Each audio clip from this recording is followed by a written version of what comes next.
Hello and welcome, everybody. My apologies for the late start. We're just a little bit delayed. We've got some things going on in the background here, so we're just trying to get moving really quickly. So thank you, everybody, for joining us today. We have Steve Sweeney here today. He is the head of the Australian Referral Training Academy. He has a background in acting, in copywriting, an amazing individual who's got quite a lot of experience, especially in what we're going to be talking about today, which is all around how do you create a pipeline of referrals? How do you get other people to talk about you when you're not there? So let me hand this over to Steve. It will be interactive, but please do also use the chat box if you've got any questions, and I'll politely interrupt with those questions. Take it away, Steve. Thank you very much, Kirsten, and thank you all for coming around today. I don't know how good an actor I am. There's certainly no Academy Awards on my mantelpiece, but appreciate the mention anyway. So once again, thanks everybody for coming around today. Just perhaps 60 seconds about me. I run a company called ARTA, that's the Australian Referral Training Academy. I also run a radio show, which is called The Referral Guy. It's on ibgr.network. And I'm a former BNI training director in Australia. And the reason I left that is I really loved the job. It was a whole lot of fun. I got around to about 100 and, what was it? About 100 and, 1,200, sorry, that's the number, 1,200 different members and across 45 odd chapters, and it was my job to train them all in the art and science of attracting referrals. But when it came to the point where, because I had extraordinarily high visibility there and I used to get around to a lot of people, when it came to the point where they were introducing me as Mr. BNI, I knew I had to leave because there's a danger that I'm going to get institutionalized. Not that BNI is a bad place. In fact, it's a very good place if it's working for you. But it certainly taught me an awful lot, and I'm very grateful for my time there. But I was wondering to myself, I was thinking I was going to be like Joey in Friends. I'd be typecast as Joey in Friends, and I'd never be able to move on. Anyway, so that kind of spurred on my decision to leave. And today, the purpose of the session is, number one, is to give you guys some time to actually work on your business, all right? There's going to be a lot of time for you guys to sit and think about some of the points that we mentioned, and it's also going to give you some insights into your current networking strategy and how effective it is, all right? And when I teach networking, it is solely for the purposes of attracting referrals, okay? I'm the referral guy, all right? So everything I do is in relation to referrals. There's loads of other great reasons to go networking, but when I teach it, it's about attracting referrals. So I'm also going to give you some general strategies for attracting referrals, and I'm going to outline the referral process. And now, against the backdrop of all of this, I'm going to get you guys to evaluate yourselves in how well you're doing against some of the elements of the referral process that I bring up here today, all right? So feel free to interrupt me at any time whatsoever. I'm pretty flexible whenever I give a presentation. So just if you've got a question, don't hold it back. Just come right out and say it, all right? And also thank you all for having your cameras on. It does make the sessions a whole lot easier to give. Can I first start by asking who has had a great referral in their business? Oh, great. Can always be more. Oh, there can always be more. That's very, very true. But have you had a good one, Terry? Yes, few times. You want to tell us a little bit about that? Oh, it's naturally if someone is happy with what she's got out of here in our consultation and coaching, and she said, "Oh, can you talk with my mom?" And the other one said, "Oh, can you talk to my sister?" Or I've got a friend in Singapore. Can you talk to her? Music to my ears. Absolutely music to your ears. It certainly is. Thank you very much. How did it made you feel? Pretty darn good. How did it make the client feel? I think good. Otherwise, you wouldn't do it. Yeah, They wouldn't do works it. both ways. It's This a warm referral thing. business. Yeah, it absolutely works both ways, the referral business. The person passing the referral thinks wonderful things about being able to help somebody out, and the person receiving the referral also thinks very wonderful things about being able to help somebody out, all right? Yes. It's one of the best things about what I do. It really helps folks enjoy their business. All right. Who sometimes feels that they're perhaps not as effective as they could be at generating referrals for themselves? Yep. Jeanette, I hear you.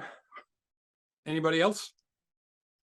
Hands up. Yeah. Marie and Samantha. Okay, cool. All right. Well, hopefully by the end of this, you're going to have some fairly concrete strategies about what you can actually do to improve your outcomes. All right. That's what this is all about. But before we actually start trying to give you some strategies about improving your outcomes, I always think it's a good idea to find out where you actually are.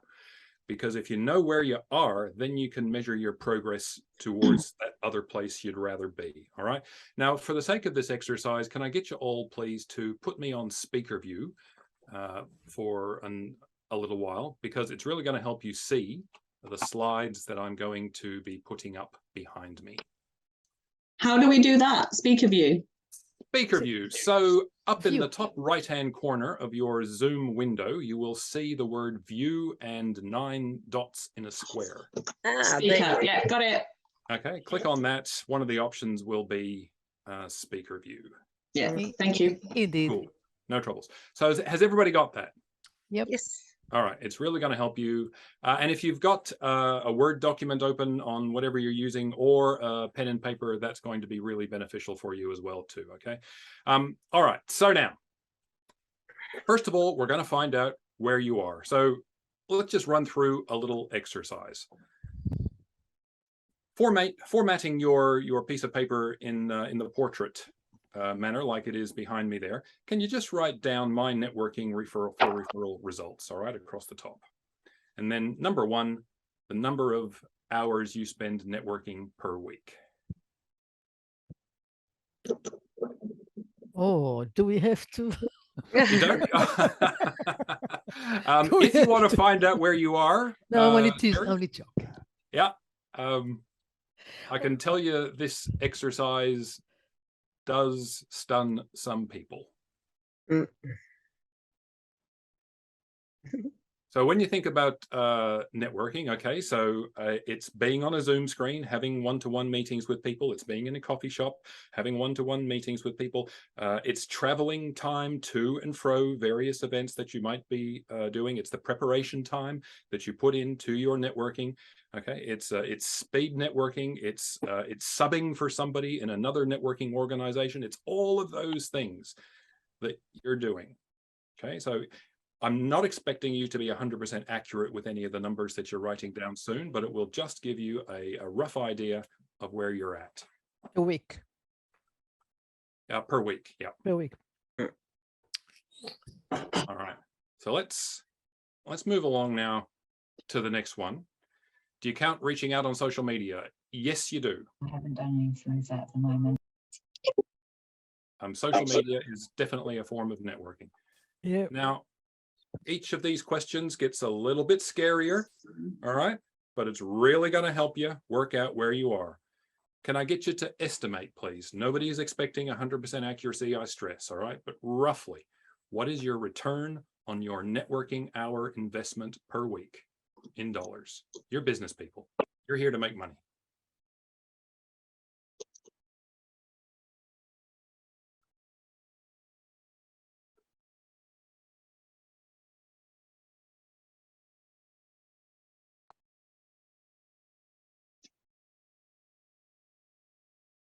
All right, I'm looking at people looking back at me. That's usually a good sign. And now, here's one of the confronting things. All right. Once again, this is just to show you where you guys are. I've done this exercise many, many times, and this next step is the one that sometimes people go, "Oh my God." Could you please divide number 2 by number 1? And what you're looking at there is the number of dollars you attract per networking hour that you put in. And you haven't even done the work yet.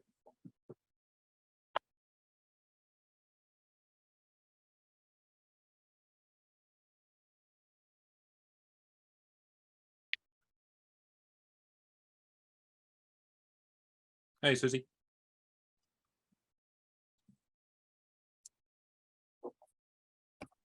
Has anybody got any thoughts on what they're looking at there? Marie. You can't divide hours by 0.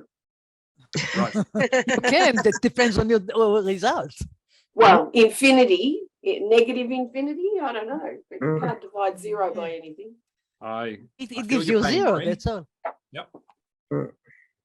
Does anybody else have any comment they want to make on this? What she said. What she said. What she said. What she said. Right. Is that fairly universal in terms of what I'm looking at here? Yep. Yeah. Yeah. Pretty low. Pretty low. Yeah. Yeah. All right. Can I get you all, please, to write down 3 words? Mm-hmm. How does that number make you feel? 3 words. Yeah. So 3 letters. I'm not going to ask for any of these things that you've written down or will write down through the course of this. I'm not going to ask for any of that to ever be public, right? This is your information to do with as you choose. But one thing I've noticed about working in the referral world for some time now is that people get very disappointed when they look at that number. What is 3 words? I don't understand what they mean to mean. I want to know how you feel. Oh. Sorry, no, I don't want to know. I want you to know how you feel when you look at how much money you are making per hour of networking. Hey, Justine.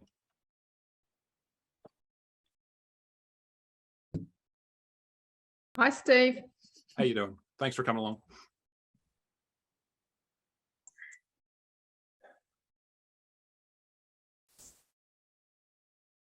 All right, I think I've got the feel for the room now, but I want to bring up an idea that is extraordinarily common in networking and in referral marketing circles.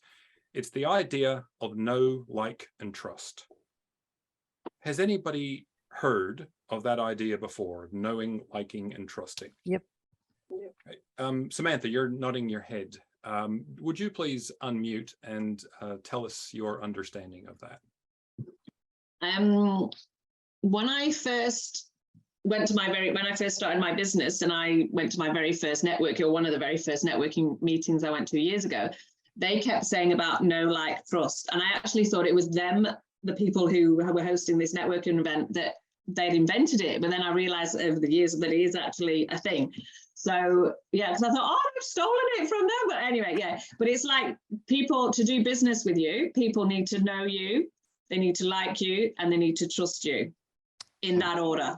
That's what I believe. Yes, so your understanding of the general concept is completely accurate. Can I get you all? You look like a smart cookie, so I thought, yeah, I can go with Samantha. Appearances can be deceiving. I'm only kidding. Take a number, get in line, Samantha. Anyway, all right. Can I get you please to write down a general kind of estimate of how many people in your network already know, like, and trust you? Oh. Now, it might be. So that last slide there was the words. Actually, I'll come back to that. Yeah. So how many people know, like, and trust you? Roughly. You're never going to be accurate. Lots. If you're on the 2 or 3 the Facebook groups, there you've got this you've got the community, I think. Yeah. So But so how many people actually know, like, and trust you, as opposed to are just aware of your existence? Okay. Because that might be how many Facebook groups work. And having a number of followers doesn't mean know, like, or trust. Correct. Correct. I'm That's talking really about, important. The number might be important for some elements, but it's the actual touchy-feely piece that we're looking for here. Yep. Thanks, Kirsten. And how do you know if someone trusts you? It's your best guess. So what you're never going to be 100% accurate with this, all right? This is for the purposes of demonstrating a point about that concept, knowing, liking, and trusting, okay? So the existing rationale about that point is when people know, like, and trust you, they will refer business to you, right? That's how it goes.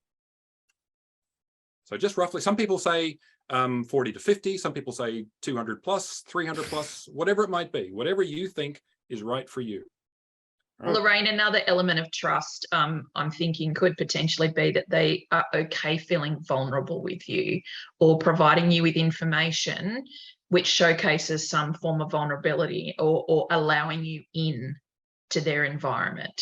So it could be, you know, if you're an accountant, you'll tell them all the really dark, deeper secrets about your money management. Does that make sense? Yep, that expands it. Yep. Okay. Now, has everyone got a rough number down? Yeah, okay. So we're not expecting things to be 100% accurate here. That's not what this is about. Now, I'm going to make a general statement here, folks.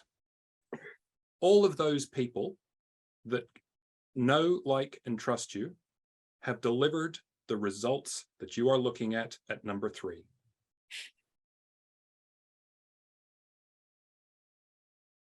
What do you mean? When people know, like, and trust you, they will refer business to you. It is the people that know, like, and trust you who are most likely to be referring business to you, okay? So whatever number, whatever range of number that you have written down there, that number of people have brought you to where you currently are. Yeah, they're responsible for it. They are. And Doll, you got to share it here, okay? You're part responsible for it as well, but yes. Absolutely, absolutely, yeah. Yep. Anyway, so who now has faith in the concept of knowing, liking, and trusting in terms of it will deliver you results? For sure. It's up to us how deep it goes. I haven't tapped into my number of people, maybe a handful of them. So they're not the reason I haven't had the return. It's because I haven't approached enough of them. And that could be true. Yep. I wouldn't like to speculate on why, but it's a good idea that you guys do. It's absolutely a good idea that you guys do. All right. This is often an extraordinarily sobering moment to find out where you are. I'm very sober right now. Right. Well, who'd like a gin and tonic? What did you have for breakfast?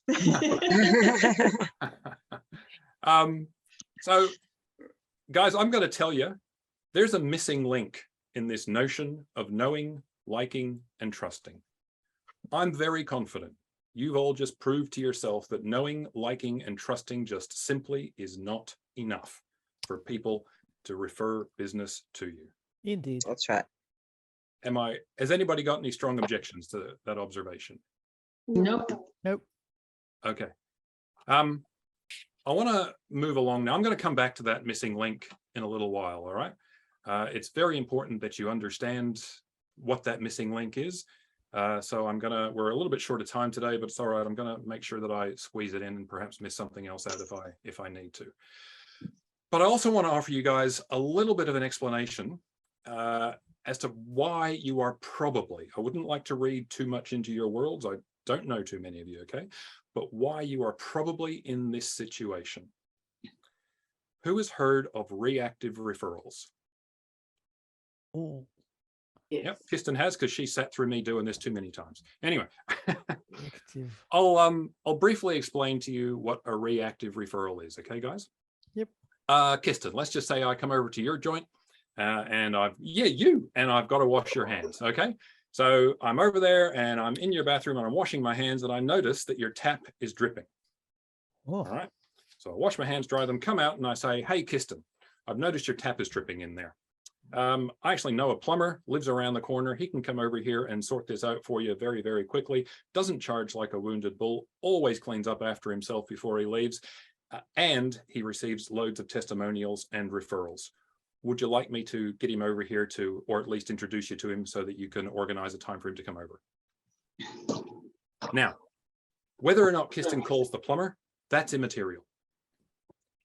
The point of this is the plumber is waiting for somebody to be in a situation where they notice the referral trigger, the dripping tap, and then knows how to react to it to turn it into a referral opportunity for him. But how would you know this one is over there, the other one is in the next? Bingo, Terry. Guys, you cannot build a business and secure reliable cash flow waiting for somebody else to do something for you. Indeed. And that's what the plumber is doing. Silly plumber. I bet many of you folks out there in referral land are doing the same thing. You're having meetings with people, you're going along to various events, you're striking up conversations, you're passing on your details, you're following some of them up, and you're in this situation where you write down those 3 words, whatever those 3 words are that you've written down. You cannot, I'm going to say it again, because too many people fall into this trap. You cannot build a business waiting for somebody else to do something for you. I'm going to spend the rest of this session trying to get you out of the hole that you might now be in. Okay, that is my job. I've dug it for you. I know it's my responsibility. So now I want to get you out of it. Get us out of here. Get us out of here, Steve. All right, here we go. Can I get you, if you're working on a piece of paper, can I get you to turn it over, please? Or just start a new piece on your screen if you've got a Word doc open. Here we go. We are going to go through, and it's for those latecomers there, it's going to be really good if you've got me on speaker view so that you can see the slides behind me here. Okay? All right. Can you write across the top? This is your little self-evaluation of where you are in the referral process. So along the way here, you're going to be learning some of the major elements of the referral process. And you're also going to be evaluating how well you are performing at that place or performing that task. All right. Now, this is self-evaluation. There's nothing right, there's nothing wrong. But the more honest you are, the more you can then work out where you need to put your attention in order to fix your problems.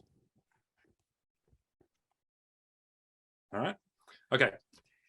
How clearly do you articulate your irresistible offer there? Now, there is an assumption in that question. The assumption is you have an irresistible offer. If you don't, go back to the drawing board and work out what your irresistible offer is. In working out these questions, I came up with 100 and thought, I don't have that much time. I've got to pare it back to the bare basics of what the referral process is. All right. So how clearly do you articulate your irresistible offer? Now, I want you to give yourself a little score here. Okay. 0, not really well.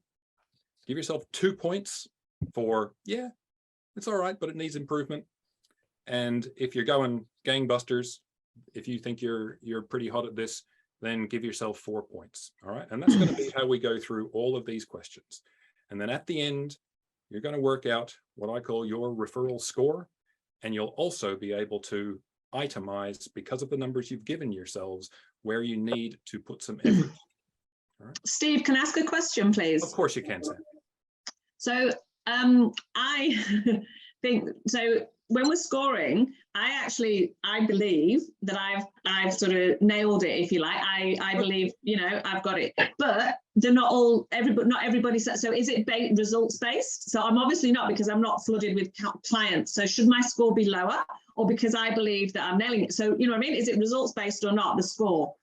It is results based, but having said that, you also need to be aware that none of these things works in isolation. Okay, so pinning it down and saying, right, this is what's going to give me 10 referrals a week, we can't do that. Okay, but this is one of the elements of your marketing basics. Okay, that is going to assist you to help work that out. Yeah. All right. Yeah. Hopefully that helps you. Thank you. No troubles. And yeah, so at the moment, so these first, I think it's 4 or 5, they're just your marketing basics. All right. There are, you haven't even left home to go to a networking event yet. If I was in charge of you, I'd keep you at your computer or somewhere, your study or wherever it is, until you were very happy with the results that you give yourself for these next 4 or 5 elements before I let you out into the world. But I know the world isn't like that. Okay, so, but let's keep moving on. How compelling is your description of the pain points your offer remedies? When you are talking about these pain points that you overcome, is it done in a manner that actually grabs people's attention? Or is it, yeah, I do a pretty good tax return?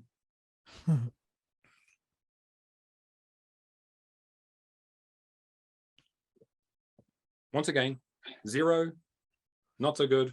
2, needs improvement. 4, yep, I reckon I'm pretty crash hot at that.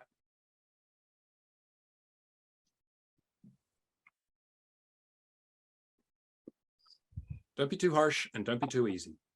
Sorry, what was the scale for the points? 0 to? Yeah, so it's just there's only 3 separate possible responses, just to keep things nice and simple. Okay. All right, so 0, I don't think I'm doing a really good job at all. 2, yeah, it's all right, but it needs improvement. 4, I reckon I've got this nailed. All right. Right. Yeah. So the higher you score, the better you're doing at the end of all this. All right, I'm gonna keep moving. How different is your point of difference? I'd like $1 for every time I've spoken to various classifications of business owners, and they say, I'm different because of this, this, this, and this. And I've just spoken to 4 or 5 others before that who said exactly the same thing. Be honest with yourselves. How different is your point of difference? Yeah.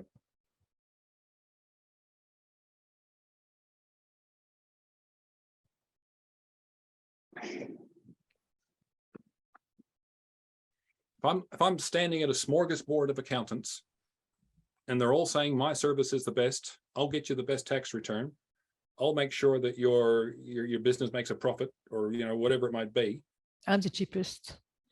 or the cheapest, or whatever it is, if they're all saying the same thing, absolutely nobody is standing out.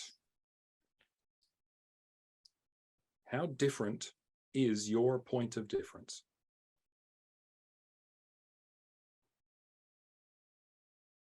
Interesting. All right. Oh. How well do you know your target market?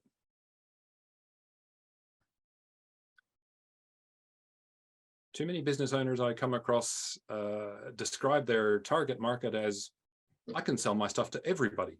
No. Yeah. That's silly.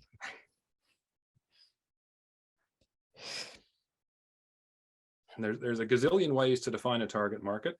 It might be location based. It might be within an age group. It might be a gender. It might be whether or not they're owning a business. And if they're owning a business, what sector? If they're owning a business and you know the sector, how many employees do they have? Or maybe you don't care about that. Maybe you care about the size of turnover they've got. If they're an employee, maybe they're at a certain level in the hierarchy within an organization. What are they? Parents? Have they just got married? What is it? Have they just become pregnant? Are they just divorced? Has there just been an accident in the family? All right, there's a gazillion different ways to define your target market. How well do you know yours? 0, 2, 4. But it can be more than one aspect. You just say this and this and this and this. It can be more, 2 or 3 or 5 elements to it. There absolutely could be. And this goes to the crux of how well you know them. Right? If you know your target market really well, then in all of your communications, you can talk to them and make them feel like they're the only person in the room. Yep. These business owners that are thinking, I can sell my stuff to everybody. Look, you probably can. you know, if you've got a, you know, a general interest type of product, all right? But your marketing is going to be white noise. I was having this conversation with somebody a little while back. We were talking about, they wanted to put on an event, and they were talking about who they wanted to attract. It was a, you know, a Zoom event, something similar to this, right? And they wanted to get any business owner that could possibly come in to be on the screen for this particular event. Guess what? Nobody feels special when you market that way. Nobody has confidence that that event is actually going to mean something to me.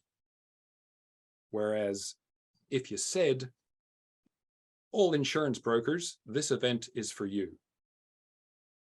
Suddenly, at least you've got all the insurance brokers listening, right?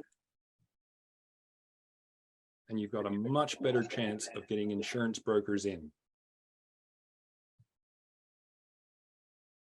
All right, I'm going to keep on moving along now. Right.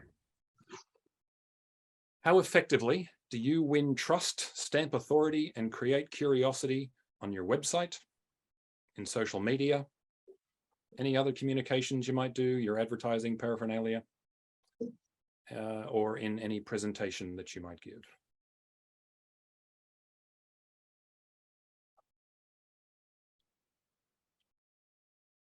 Zero, 2, 4.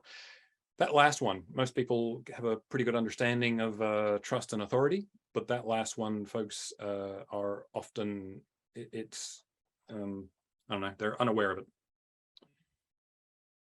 If people aren't curious about who you are and what you do, what are the chances they're going to actually follow you up?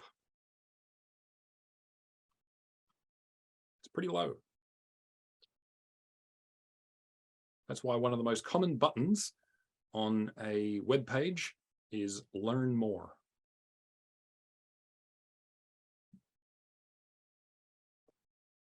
But you've got to, in the copy, before the button and around the button, you've got to give them a reason to be curious, that there's actually more to learn. So how effectively do you win trust, stamp your authority, and create curiosity? There's a great way to create curiosity. Don't answer a question. Just pose it. Some of you might be feeling curious. I'm doing it to you already. Some of you might be feeling curious about that missing link in Know, Like, and Trust. I promised something, but I haven't given it to you yet. It's a little trick that you can use in your copy or in anything that any of your communications. It's an especially good one to use in a presentation like this. So I thought I'd call it out for what it is. Alrighty.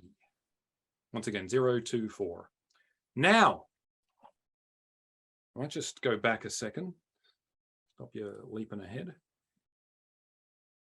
These are the major parts of your marketing basics that we've just run through. All right. Now I'm going to let you out into the world, okay? Because the next section is about networking. And the reason you've got to have those things working for you already is because everybody stalks everybody else. People are going to check you out. Right? Especially LinkedIn and your website. And those numbers 1 to 4, they actually inform how you should be writing your the copy on your website or your social media or any of your communications. So if you're not doing those well, and yet in a networking sense, you come across absolutely magnificently, then there's this mismatch when people go and check you out. And if people are confused, what do? They go somewhere else. They absolutely do. Confusion kills the will to purchase, right? It absolutely does. So make sure you are singing from the same songbook, no matter where you are in your business. And you're always on. Even now, you're always on. People are looking at you. All right, now I'm going to let you out into the world. Woohoo, networking. All right, how effective is your networking strategy? Now, I just want to compare that to the exercise you did first that resulted in your dollar value of return per hour, right? That was how well you were executing your networking strategy. This is about how good your networking strategy actually is. Do you think you've got a good strategy, but maybe you're not executing it fairly well? Or do you think your networking strategy itself needs an overhaul or improvement? 0 to 4.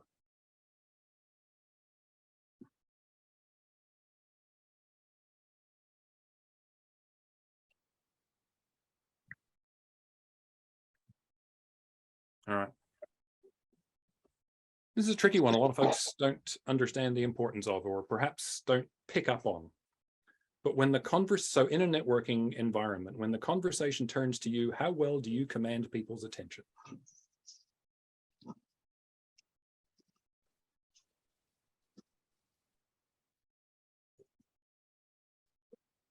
If you're continually saying the same things, and I coach people on this a bit, if you're continually saying the same things, but you're not getting a positive response from the people that you're talking to, you got to change your messages. You got to go back and you got to look at number 2. How compelling is your description of the pain points your offer remedies? And you may need to go back to number 1 and work out how irresistible your offer is. Steve, I just can't see the last bit of that number 7 because sorry. you're in the way. Thank you. No troubles. How well do you command attention? Right. Thank you. That's all right. So you don't have to be a rock and roll star. You don't have to be some extrovert that just, walks in and suddenly all eyes are upon you. That's not what I'm talking about here, okay? What I'm talking about is you having a conversation. You know how these networking events goes, all right? If you're on Zoom, then you're probably in a breakout room and there's 4 or 5 of you, and each of you gets, 2, 3, whatever it is, minutes to chat about who you are and what you do, right? Or it might be that you're physically in a room and you're doing exactly the same thing. It's immaterial. Have a look at what other people are doing when you are talking.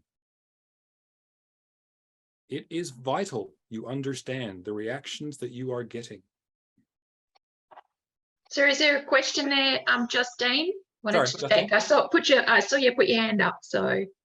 Go for it, Justine. I'm a bit confused. Sure. Doesn't take much, Steve, as you know. And Susie and Susie's sitting in the same here, and like we've been discussing this. So we're good at networking in regard to, building up the followers, if you want to put it this way, and expanding LinkedIn and everything like that. What I'm not doing is actually putting an offer independently to each one. We put like an offer up on general socials and stuff like that. When is the appropriate timing to then put an offer? Because nothing pees me off more than when I make a connection with someone. So example, this week, I made a connection because I went to a conference last week and this woman added me on Facey. And in her message, she's like, I'm not about all the fluff on friendship, blah, blah, blah. I'm about true connections. And then she instantly, before even like waiting for my reply on hello or, how are you? There was none of that fluff, sent me her offer. And I felt used. So I'm very mindful about putting my offers forward, but then I'm not putting them forward at all. So I'm great on the networking side of it and building up the communities, but not putting it through. So what's the time period? What's the etiquette in doing all of that? Sure. So putting an offer out, there's some art behind it. Okay. And what I do to nail down when I know the right time to put an offer out is say this: would you like me to send you a proposal? Okay. And then the answer comes back extraordinarily clearly, yay or nay. But you don't just walk up to somebody and say, "Hi, I'm Steve. Would you like me to send you a proposal?"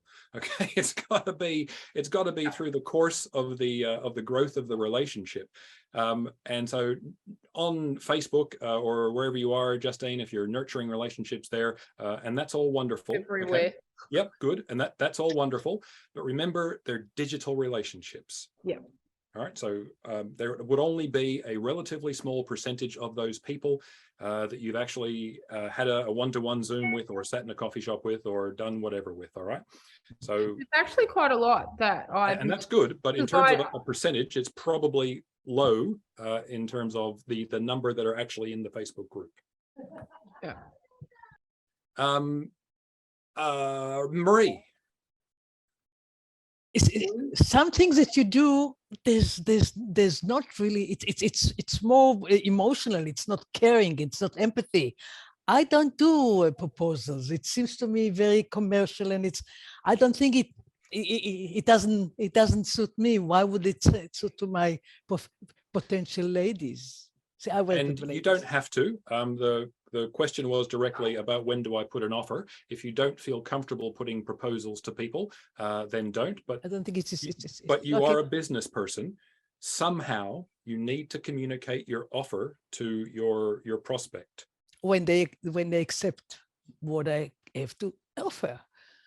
Well, they need to know what the offer is first before they can accept it. So you got to put the offer out there prior to acceptance. Yeah, okay. Right. I wasn't asking a question, so I don't know if you thought. That's okay. But I keep wanting to call you Flaming, but your name is Marie. Go for it. Oh, there's another Marie, is there? Oh, sorry. Not on my thing. Okay. In the key person of influence group that I'm a member of, under the know, like, trust, what we have is what's called a 7-11-4 strategy. Steve, have you heard about that one?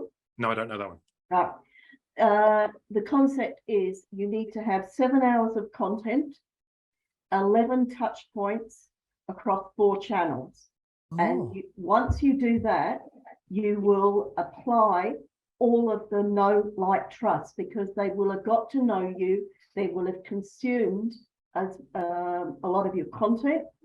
They will feel comfortable moving to that stage, and they'll be ready to buy. Now, the 11 touch points can be emails, they can be in-person conversations, they can be Zoom chats, they can be webinars, live events, anywhere where they can feel that they've connected with you. 4 channels can be at a live event, LinkedIn, Facebook, podcast. And the 7 hours, doesn't have to be done in one hit. It can be accumulative, or it can be in a full day seminar. That's why you see a lot of the entrepreneurs, they will do full day seminars, and then they pitch right at the end of it because you've had the 7 hours. But prior to that seminar, you will have got a lot of contact from them. You might have had an SMS message. You would have had email. Marie, I think we've got the point. I really feel bad doing this, but we've got 9 minutes left, and I've got to move on. But thank you for suggesting that. And if anybody is interested in going to what was the name of the organization? I was key person of influence. Key person of influence. Then by all means, go and do so. Okay. Yeah, we'll give you a call if you need that. Sure. Okay. One of the things comments I'd just make about that, if you're going for quantity of touch points, make sure that you are considering the quality of any touch point that you make. It's not all about just ticking a box. Yeah. It's about making it meaningful. It's about making a human connection with the touch points that you've got. There are various ways to make touch points. Some mean so much more than others. All right, for the sake of getting through this exercise, I'll move to the next point here. In particular, so we talked about whether or not you command attention before in number 7. In number 8 here, in particular, how engaged are your target market when you're communicating with them? So not just the general public, but your target market. if you are getting a sense that your target market is not connecting with you, you've really got to examine your business.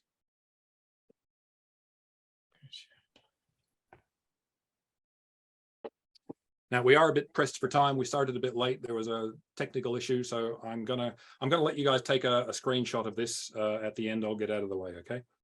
But the next one is, how effectively do you follow up the people that you meet? 0 to 4, once again.